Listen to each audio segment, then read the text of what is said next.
Hi everyone, welcome to MZ Lodge for another week. Hot and dusty sort of conditions here at the moment, a bit windy, but all's good. Yeah, runners last week, we took Kawabata to Moonee Valley last Friday night, and gee, she ran into a heap of traffic. She's probably a bit stiff.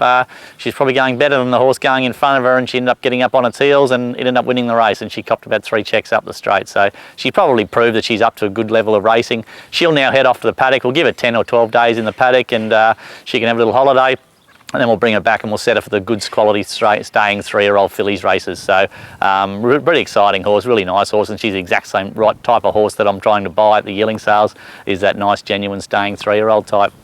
A little filly called Yolande stepped out at Sandown in the English Premier race, and they were just way too fast for her. She settled right back and probably second last, third last, but her last 50 metres was very, very strong, and James Winks rode her and gave her a big rap. We might even give her a crack at a decent sort of 2-year-old race in the next few weeks. There's a 1,300 metre race at Sandown in a couple of weeks, and then if she performs well in that, we might even have a look at the size produce with her, but we'll really play that one by ear.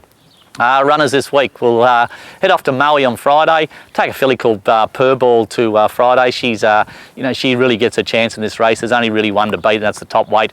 If she beats it, she'll win the race. It'll probably start pretty short price favourite, and she'll go around second favourite. So the rest of them look, she should have them covered. Yeah, she really really gets her chance this week to show us her best. We'll head off to Terang on Sunday. The big boy Frothy, he'll step out and need his second up run. We rode him very quiet the other day and let him work home. I thought he raced exactly how we wanted him to race. We can probably afford now to give him a little kick out of the gates and ride him a bit closer. And he's won at Terang before, and I'm sure he'll go really well. His work yesterday I thought was great, so he's all ready to rock and roll. Might run 4 Days of My Life. We ran him in town the other day and he probably got shown up that he's not up to that grade, so we'll just drop him back a grade. We'll see how his work is tomorrow. If he's okay, he can also go round on Sunday at Terang. Monday, Benalla, horse called King Manu. He'll step out second up. He ran a blinder first up. I've given him plenty of time to get over that run, and now he steps up to the 1400. That should suit. I still reckon he's a mile and a quarter horse, but the way he went first up, I'm sure he'll be more than competitive. Yeah, we'll also take Hot Spin to Benalla Monday.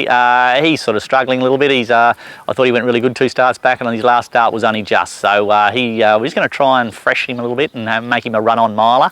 And we tried it through his bit of track work this week, and his work was really, really good, so that's good. Horse called Dempezzo, he'll step out. We've just taught this horse to relax in his races and finish off. He goes up to the mile, and I'm really keen to see how he goes. His work's good.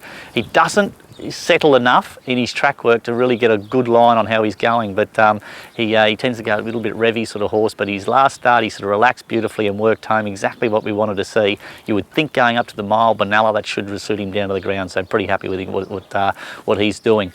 Tuesday, Kite, and we'll step a little filly called So You Pink out first up. Trialled up lovely last week. She's all ready to rock and roll. This will be too short for her, but she's very fresh and very well, and don't be surprised if she runs a blinder at odds. And a little horse called Tajano's Tail. Cards didn't fall his way at all his last start. He won the start before that, and I've taken the blinkers off him. He just over-raced a little bit and got himself into a bit of trouble. Take the blinkers off him, back to 1850. There should be good speed in this race. He'll sit off the speed and he'll work home really strong, and his work's good. He's all ready to go. Yeah, don't be surprised if he turns his form around significantly. Yeah, I headed off to the Sydney Classic yearling sales this week and had a really good time of it, and fortunately brought home a couple of absolute ripping yearlings.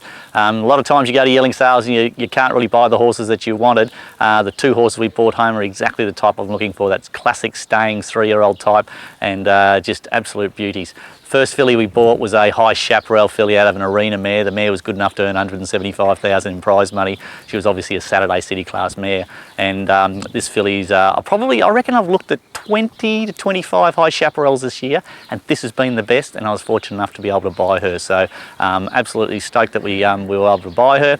She'll come home, have a little break, and then we'll send her off to be broken in, but she's a fantastic wrap with her. Also bought a little Monaco Consul colt, a little bit of an unfashionable sire, but he himself was a Derby winner and a Caulfield Cup place getter out of a ripping family, out of Triscay's family and Defier's family, and really, really strong family. And look, he wasn't expensive. He's an absolute cracking little colt. I'll bring him home, geld him, and give him plenty of time. And I think you'll find he's as a staying 3-year-old type, he's going to be an absolute ripper.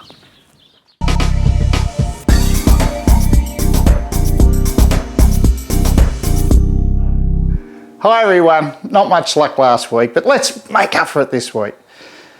Caulfield, race 7, number 9, Affirmation. Tony McAvoy, good trainer. Barry's my only query, but 7 to 1 in early markets, go for it.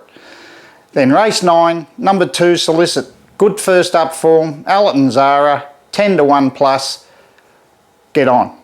And my value bet, really going for a big one here, Royal Randwick, race 3, number 9, Muhib. Team Hawks, Tommy Berry to ride, 20 to 1 plus, he'll bring home the bacon. Let's celebrate. Good luck, good punting, and we'll see you next week.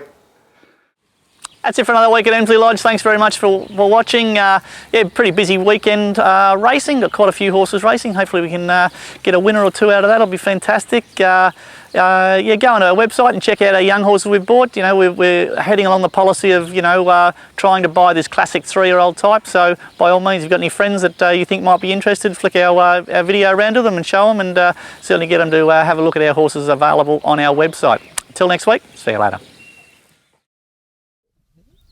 Well, we were pretty disappointed with Bundy's effort last week. He was good the week before, but this week he was terrible.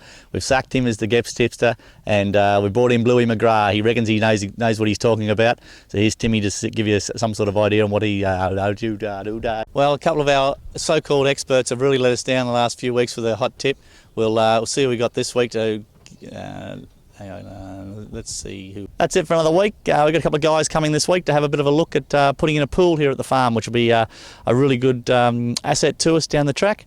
And don't know what much more to say about that.